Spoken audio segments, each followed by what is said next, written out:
इतिहास ने कई वैभवशाली महलों को खंडहरों में बदलते देखा है, और देखा है एक ऐसा समय जब धरती पर धन और शक्ति के लालच में अंधे आतताइयों का राज था। जिसने भी उनके अन्याय और अत्याचार के विरुद्ध आवाज उठाई, उसकी आवाज कुचल दी गई। पाप और अत्याचार के बोझ से दबी मां पृथ्वी ने ब्रह्मा जी से मदद की गुहार लगाई, और समस्त देवगणों के साथ ब्रह्मा जा पहुंचे वैकुंठ भगवान विष्णु की शरण में। उन्होंने विष्णु जी से प्रार्थना की कि वे पृथ्वी पर अवतरित हों और उन्हें पाप के इस बोझ से मुक्ति दिलाएं। मेरे परम प्रिय भक्तों, मैंने तुम्हारी प्रार्थना सुनी। संसार में सत्य और धर्म की रक्षा करने और दुष्टों के विनाश के लिए पृथ्वी पर मैं शीघ्र ही अवतरित होऊंगा।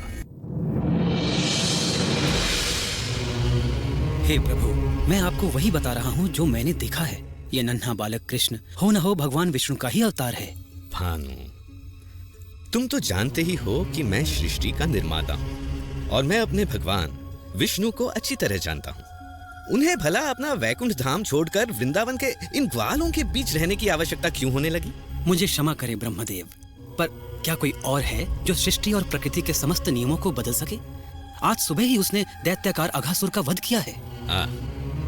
क्या कह रहे हो? इसमें आश्चर्य की क्या बात है? भगवान विष्णु के विषय में मुझे सब कुछ ज्ञात है भानु, और उनका सेवक होने के नाते उनके अवतार संबंधी समाचारों का मुझे ज्ञान रहता ही है। इसलिए मुझे तो यही लगता है कि यह बालक अवश्य ही कोई मायावी शक्ति है। इससे पहले कि वो भोले भाले मनुष्यों को और चकित करे, हमें उसके विषय में पता करना होगा। अवश्य भगवान। और इस समस्या का समाधान मुझे ही करना होगा। मुझे स्वयं ही पृथ्वी के उस गांव वृंदावन जाना होगा जहां वो रहता है, और इसमें तुम मेरा साथ दोगे भानु? जैसी आपकी आज्ञा।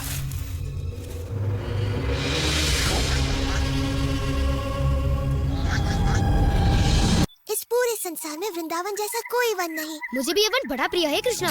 यहाँ भूख मिटाने के इतने साधन जो है ना दादी? हाँ?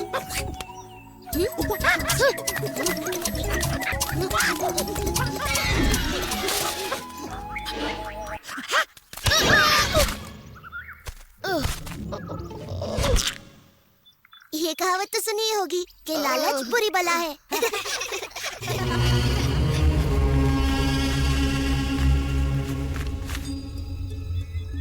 लो ये रहा वो नन्हा बालक, अपने खेल कूद में मग्न। पर कहां है इसका मायाजाल?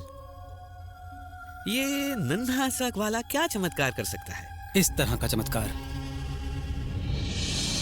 आज सुबह ही कृष्ण ने इसका वध कर दिया। पता नहीं कैसे। भानु, ओ भानु, इतनी छोटी सी बात से अचंभित? एक योजना है। जो आज्ञा भगवान, परंतु हमारा सामना एक बड़े ही चतुर मायावी से है। भानु, तुम भूल रहे हो कि प्रभु से मुझे ब्रह्मांड का सबसे बड़ा उत्तरदायित्व मिला हुआ है। क्या स्वयं ब्रह्मा इस नन्हे से मायावी का रहस्य नहीं पता कर पाएगा? ये सुनो।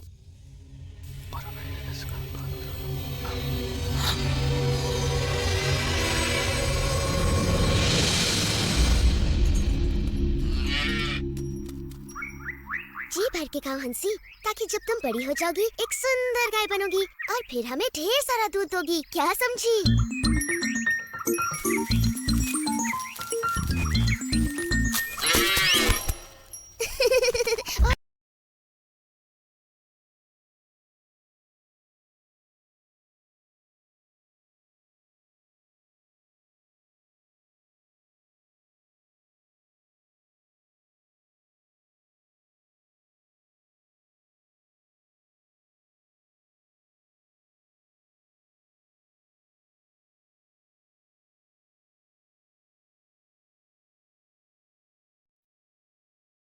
कृष्णा, आज मेरी पोटली में गरम गरम समोसे हैं, तुम भी खाकर देखो ना।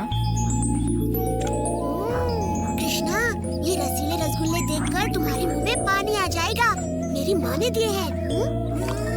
मेरी माँ ने मसालेदार कचौरियाँ भेजी हैं और कहा है कि बांट कर खाऊं। ओह कृष्णा, मैं तुम्हारा प्रिय गुलाब संदेश लाया हूँ। लो लो ना। और मेरे प्रिय साथियों, मैं आज लाया हूँ स्वादिष्ट सुगंधित आम्रखंड। मैया ने तुम सबके लिए भी भेजा है। कृष्णा, कृष्णा, मेरे बच्चे कहीं नहीं मिल रहे। मैंने उन्हें सभी ओर ढूंढ लिया। ओ सुबाला, जरा सांस लो और बैठकर पहले भोजन करो। मैं देखता हूँ सुबाला, वो वन की ओर निकल गए होंगे। ये लो, थोड़ा आम्रखंड खाओ। तुम लोग विश्राम करो, मैं बछड़ों को लेकर आता हूँ।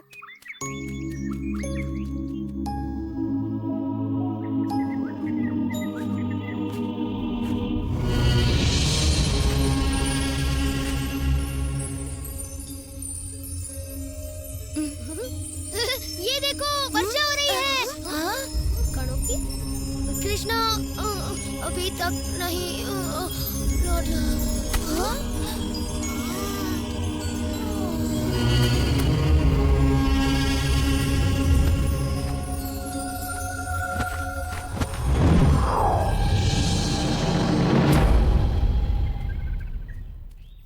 मुझे भी गाय कहीं नहीं मिल रही। मुझे तुम्हारी सहायता।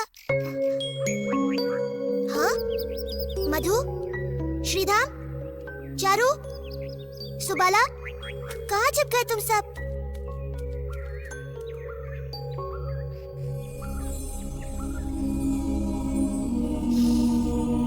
ये किसकी शरारत हो सकती है?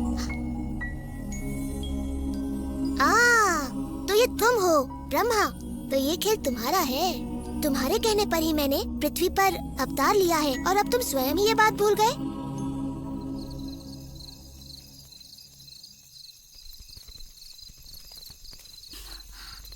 तुमने मेरे पुत्र को कहीं देखा? कृष्ण और बाकी बच्चे अभी तक नहीं लौटे। अब तक तो उन्हें लौट आना चाहिए था। बड़ी देर हो गई है और सभी माताएं अपने पुत्रों के लिए चिंतित हैं। ब्रह्मा की इस परीक्षा के लिए मैं इन माताओं का हृदय कैसे तोड़ सकता हूँ? ये माताएं मुझसे भी तो कितना प्रेम करती हैं, बल्कि अपने पुत्रों से भी कहीं अधिक। और वृंदावन की गायें भी मुझसे कितना स्नेह करती हैं। जिस अवसर की उन्हें सदा से प्रतीक्षा रही है, वो अवसर मैं उन्हें अवश्य दूंगा।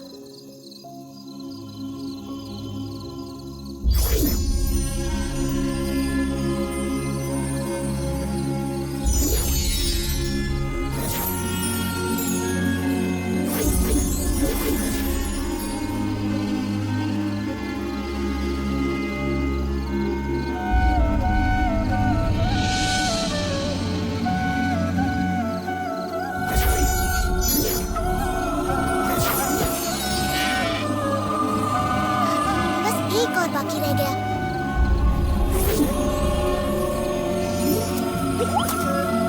जल्दी, हमें अपने घर लौटना चाहिए। हमारी माताएं चिंतित होकर हमें ढूंढ रही हैं।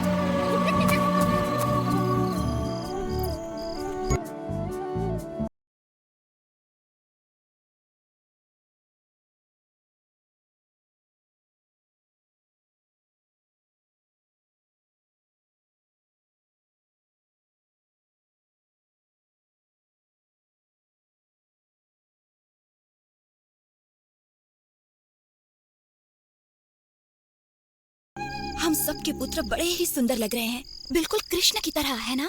तुम सच कह रही हो, आज कुछ तो विशेष है। कृष्ण स्वयं ही अपने खोए मित्रों का रूप लिए अपनी बाल लीलाएं रचते रहे और दिन, महीने और मौसम बीतते गए। और जब ब्रह्मा द्वारा अपहृत बाल गोपाल खोए थे योग निद्रा में, कृष्ण अपने विभिन्न रूपों में उनके माता पिता को वात्सल्य का अलौकिक सुख प्रदान कर रहे थे। गायों को भी ऐसा ही सुख मिल रहा था। वृंदावन में चारों ओर एक अद्भुत सुख और संतुष्टि व्याप्त थी, क्योंकि कृष्ण किसी न किसी रूप में हर जगह विद्यमान थे। घर में बाल गोपाल रूप में और गौशाला में बछड़ों के रूप में। यशोदा, वृंदावन में चारों ओर एक अलौकिक सुख सा फैला हुआ है। सत्य वचन स्वामी, सभी ओर शांति छाई हुई है। गायें तक अपने बछड़ों से इतना प्रेम कर रही हैं यशोदा कि ग्वाले उनको बछड़ों से दूर ही नहीं कर पाते। मैं तो ये देख बड़ी प्रसन्न हूँ कि माताओं का अपने पुत्रों पर ऐसा वात्सल्य उमड़ रहा है जैसा कृष्ण पर मेरा वात्सल्य। मैं स्वयं भी चकित रह जाती हूँ कि ये कैसा चमत्कार है जिसमें मैं एकदम बंध सी गई हूँ। मायाजाल, हाँ ऐसा कुछ है तो सही। समस्त वृंदावन जिसमें बंध सा गया है। मायाजाल। कृष्णा, हे भगवान, ऐसा क्या हो गया कि मुझे भान भी न रहा। पृथ्वी पर आए मुझे 1 वर्ष बीत गया। वृंदावन चलकर पता किया जाए अपने मित्रों को खोकर ये कृष्ण कर क्या रहा है।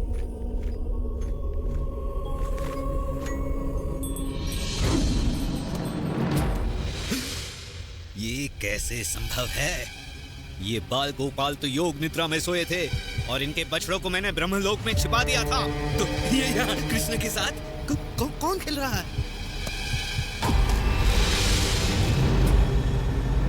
ये क्या हो रहा है? और मेरे ब्रह्मा तो मैं हूँ। ये सारे ब्रह्मा कहाँ से आए? ये क्या हो रहा है? हे प्रभु, ये हो क्या रहा है?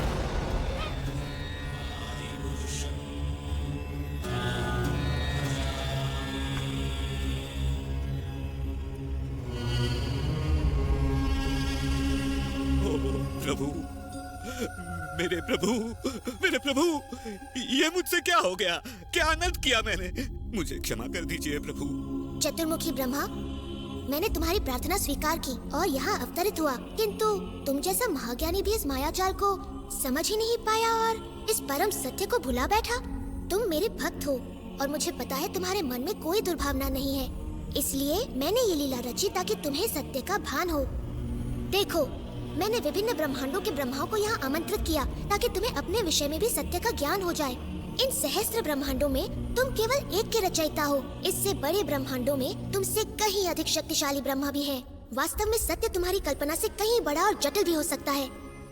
मेरे प्रभु, आपके तेज के समक्ष तो मैं किसी जुगनू की तरह हूँ। आपका तेज सहस्त्रों सूर्य से कहीं अधिक है। मुझे आश्चर्य है कि आपके ये नन्हे गोपाल मित्र आपके तेज को कैसे नहीं देख पा रहे हैं प्रभु। उनको आप में एक साधारण बाल गोपाल ही दिखता है।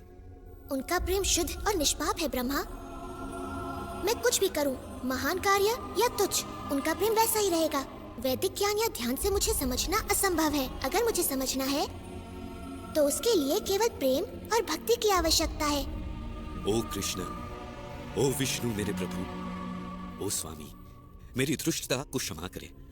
मुझे आपने अपने विराट स्वरूप का जो दर्शन कराया है, मैं तो आजीवन आपका आभारी रहूंगा। मैं सदा आपके इस बाल स्वरूप का ध्यान करूंगा जिसमें आप अपने बाल मित्रों के साथ अपनी मधुर बांसुरी बजाते दिखें। मुझे क्षमा करें, मैंने तो एक बहुत बड़ी मूर्खता की है प्रभु।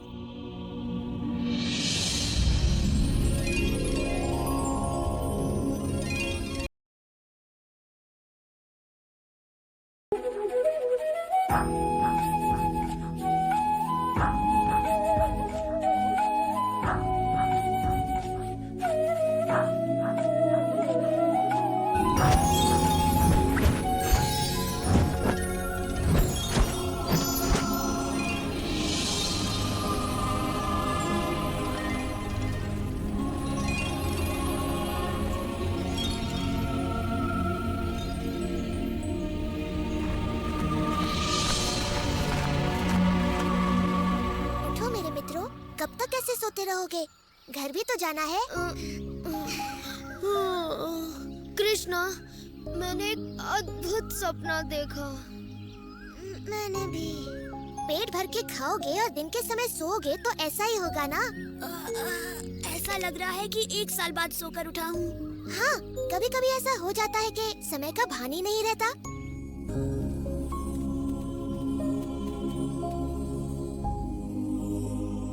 ओ कृष्णा, ये सब क्या हुआ? ये चमत्कार कैसे टूट गया? प्यारी मैया, तुम ये क्या कह रही हो? चमत्कार? मैं तो तुम्हारा नन्हा सा लाल हूँ। चमत्कार मैं क्या जानूँ?